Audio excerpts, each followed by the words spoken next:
Hi guys, welcome back. പെൺകുട്ടികൾ നിർബന്ധമായിട്ടും ഈ വീഡിയോ കാണുക. നിങ്ങൾ ബസ്സിലാണെങ്കിലും ട്രെയിനിലാണെങ്കിലും ഒറ്റയ്ക്ക് യാത്ര ചെയ്യുന്ന സമയത്തൊക്കെ ആരെങ്കിലും നിങ്ങളോട് അപമര്യാദയായിട്ട് മോശമായിട്ട് ലൈംഗികമായിട്ട് നിങ്ങളെ ചൂഷണം ചെയ്തു കഴിഞ്ഞാൽ, അങ്ങനെ ചെയ്യുന്നുണ്ട് എന്ന് നിങ്ങൾക്ക് ബോധ്യപ്പെടുന്ന സമയത്ത് തന്നെ നിങ്ങൾ റെസ്പോണ്ട് ചെയ്യണം. ചില പെൺകുട്ടികളുണ്ട്, നമ്മൾ എന്തെങ്കിലും പറഞ്ഞു കഴിഞ്ഞാൽ അവർ പിന്നെ നമ്മളെ എന്തെങ്കിലും ചെയ്യുമോ എന്നുള്ള ഒരു പേടിയാണ്. ഒരു പേടിയും വേണ്ട. നിങ്ങൾക്ക് നിയമപരമായിട്ടുള്ള എല്ലാ ആനുകൂല്യങ്ങളും ലഭിക്കും. ഇപ്പോൾ പണ്ടത്തെ പോലെയല്ല, പല പെൺകുട്ടികളും റെസ്പോണ്ട് ചെയ്യുന്നുണ്ട്. അത്തരത്തിലുള്ള പല വീഡിയോകൾ നമ്മൾ സോഷ്യൽ മീഡിയ വഴി കാണുകയാണ്.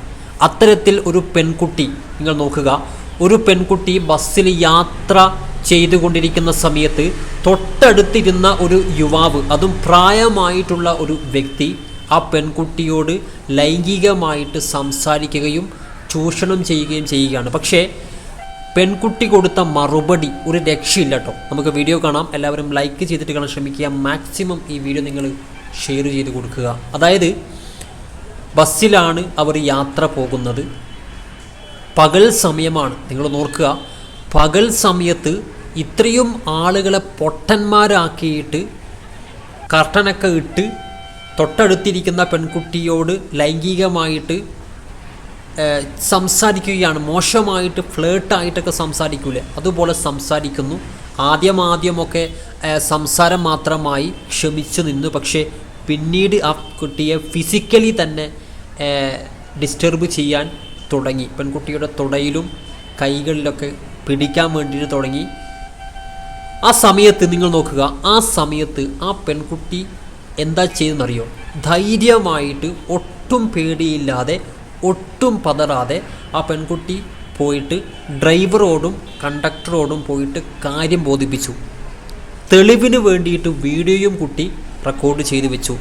ഇനി ചിലപ്പോൾ ആ കുട്ടി അങ്ങനെ കയർത്ത് സംസാരിക്കുന്ന ഒരു കുട്ടിയല്ലായിരിക്കാം, ഒരാളോടും ചൂടായിട്ടോ അല്ലെങ്കിൽ റൈസായിട്ടോ സംസാരിക്കാത്തൊരു കുട്ടിയായിരിക്കാം, ഇൻട്രോവേർട്ടായിരിക്കാം. അതുകൊണ്ടൊക്കെ ആയിരിക്കാം ആ കുട്ടി അപ്പോൾ റെസ്പോണ്ട് ചെയ്യാതെ നേരെ പോയിട്ട് ഡ്രൈവറോടും കണ്ടക്ടറോടും കാര്യം പറഞ്ഞു. അവർ പെരുമാറേണ്ട രീതിയിൽ തന്നെ പെരുമാറി, അങ്ങനെ തന്നെ പറയാം. കാരണം അവൻ്റെ ആ സൂക്കേടുണ്ടല്ലോ, ആ കഴപ്പ്, ആ പ്രായത്തിൽ വരാൻ പാടില്ലാത്തതാണ്. എന്നാലും ആ വന്ന കഴപ്പ് അങ്ങനെ തന്നെ അങ്ങ് മാറ്റിക്കൊടുത്തു. പെരുമാറി എന്ന് പറഞ്ഞാൽ മതി. ആദ്യം അവനോട് കാര്യങ്ങൾ സംസാരിച്ചു. അവൻ അംഗീകരിക്കുന്നുണ്ടോ നോക്കി. ഇല്ല എന്ന് മനസ്സിലാക്കിയപ്പോൾ എന്ത് ചെയ്തു? മൊബൈൽ ഫോണിൽ ആ പെൺകുട്ടി വീഡിയോ റെക്കോർഡ് ചെയ്തത് കാണിച്ചു കൊടുത്തു. കാണിച്ചു കൊടുത്ത സമയത്ത് പിന്നെ സംഭവിച്ചത് അടിയുടെ പൂരം എന്നൊക്കെ നമുക്ക് പറയാം. കാരണം ഒരു പെൺകുട്ടിക്ക് പോലും ഇനി ഇങ്ങനെ സംഭവിക്കാൻ പാടില്ല. കാരണം കോളേജ് കഴിഞ്ഞിട്ട് വീട്ടിലേക്ക് പോകുന്ന സമയത്താണെങ്കിലും, ഇനി ജോലി കഴിഞ്ഞ് വീട്ടിലേക്ക് പോകുന്ന സമയത്താണെങ്കിലും, ജോലിയിലാണെങ്കിലും ഒക്കെ, യാത്ര പോകുന്ന സമയത്ത്, പൊതുസ്ഥലത്ത് വെച്ചിട്ട് ഫംഗ്ഷന് പോകുന്ന സമയത്ത് ഒക്കെ കുട്ടികൾ ഇത്തരത്തിൽ ചൂഷണത്തിന് ഇരയാകാറുണ്ട്. പക്ഷേ പല പെൺകുട്ടികളും പേടിച്ചിട്ട് പറയാറില്ല. നിങ്ങൾ പറയണം. അവനെ അകത്തിടാനുള്ള വകുപ്പ് നിങ്ങൾക്ക് ഉണ്ട്, അപ്പം തന്നെ ഉണ്ട്.